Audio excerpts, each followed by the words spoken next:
You will spend roughly 90,000 hours of your life working. 90,000 hours. That is your youth, your energy, your best years. Hand it over to a system just so that maybe, if your body holds out, you get to rest when you are 65. We call that retirement. Ancient humans called that Tuesday. In Part 1, we uncovered how the ancient human lifestyle shattered everything we assume about work. Hunter-gatherers secured food in just 15 to 20 hours a week, leaving the rest of their lives entirely free. But today, we are going deeper because the story of ancient humans versus modern work culture is not just about time. It is about childhood. It is about trust.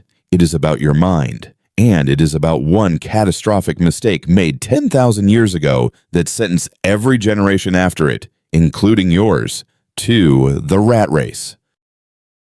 So what went wrong? 10,000 years ago, in a region we now call the Fertile Crescent, human beings made a decision that changed everything. They stopped following food. They started growing it. And the moment someone planted a seed in a patch of soil and said, "This is mine," the entire architecture of human life began to collapse inward. Borders were drawn. Surplus was hoarded. For the first time in 290,000 years, one person could have more than another. And with inequality came hierarchy. With hierarchy came enforcement. With enforcement came the state. And with the state came taxes, wages, bosses, deadlines. The rat race did not begin on Wall Street. It began in a field. And here is the final, haunting contrast that I want to leave you with. We build million-dollar homes and install security cameras because we do not trust our neighbors.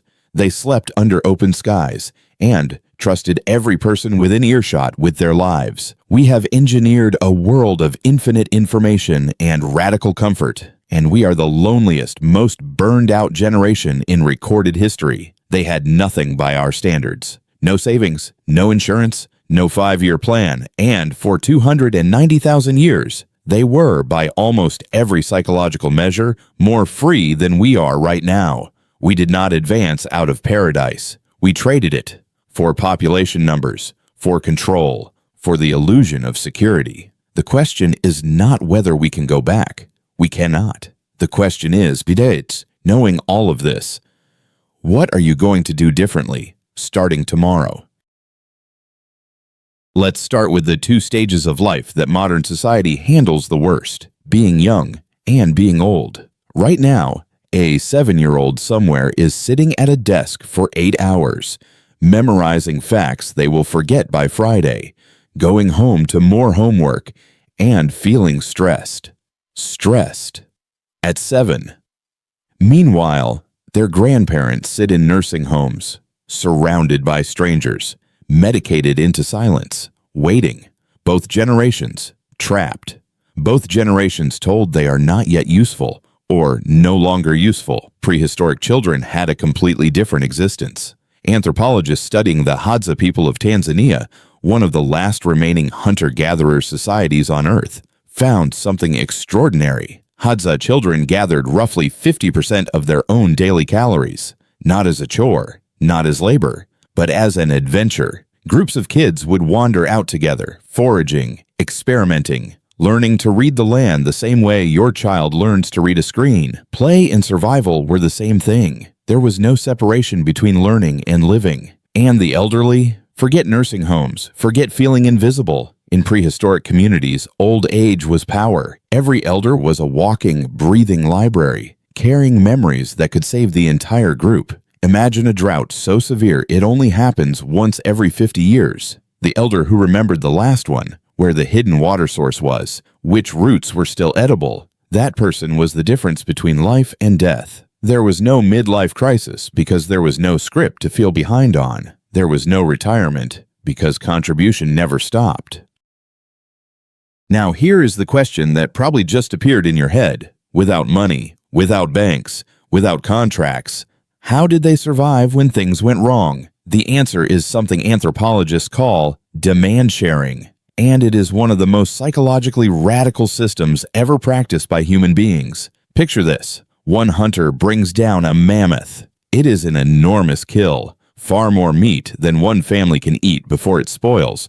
There are no refrigerators. There is no way to store it. So what do you do with the surplus you cannot keep? You give it away.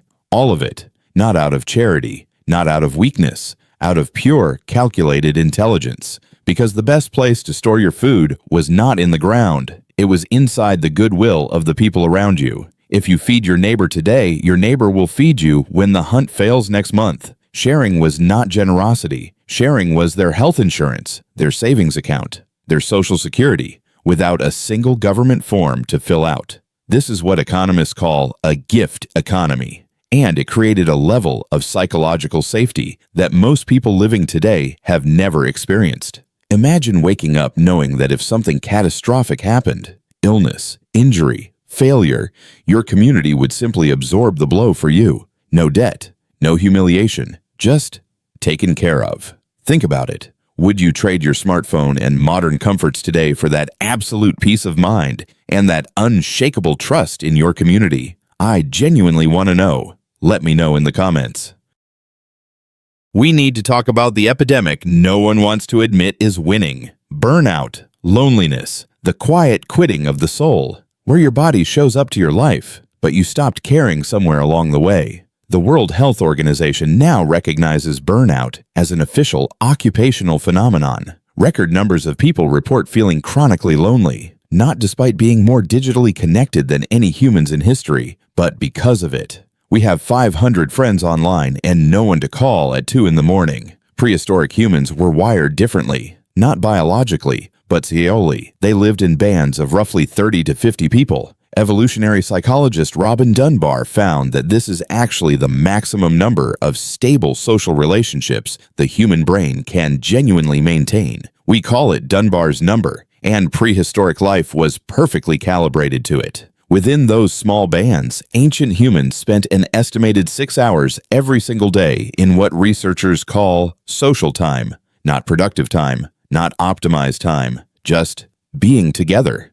Physical grooming, storytelling around a fire, games, laughter, the simple, irreplaceable act of existing in the presence of people who knew you completely. This constant physical and emotional contact was not just pleasant, it was pharmaceutical. Grooming and physical touch trigger the release of oxytocin and actively suppress cortisol, the primary stress hormone. They were essentially medicating their anxiety out of existence through human connection every single day. They did not need to quiet quit because they were never trapped in something they resented in the first place. And here's the uncomfortable truth. Modern hustle culture does not just exhaust your body. It systematically dismantles the exact social infrastructure your nervous system was built to require. If this makes you question the 90,000-hour modern grind, consider subscribing to help us keep making videos like this one. It genuinely helps us grow.